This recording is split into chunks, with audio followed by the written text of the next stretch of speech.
Absolutely emotional. I think the harp set me off to start with. It was so wonderful. The waiting game made me really nervous because I kind of felt like I would be the second person going across the stage.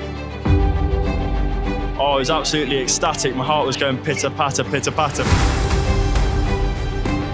It kind of feels surreal, like the time's flown really quickly.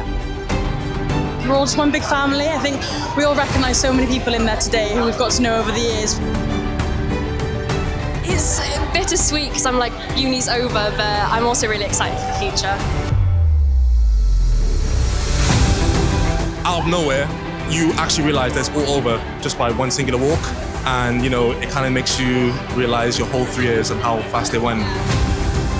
Really daunting, actually. You didn't think that 15 steps across the stage would be anything like that. To have the determination to continue and go forward, which is something that I struggle with. But thank God I struggled through. Finishing this degree now and just making my mum proud, it's really, really nice feeling. Oh my God, I was screaming at the top of my lungs. I am so, so happy.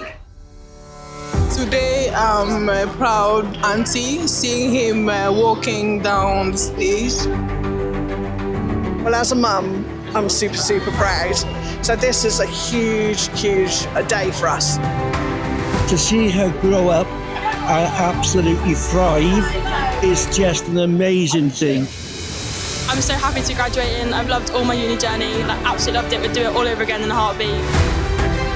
I can feel nothing but gratitude, and I'm just thankful for my family, my friends, and all the lecturers that have helped me.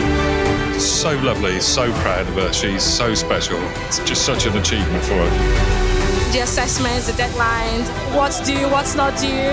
Like, that is over, that's done with now. Very happy moment. I think it's something I'll cherish and remember a lot. It's a revelation, but it's also sad because you made so many friendships, so many memories. But on to the next now to see what the world holds in store.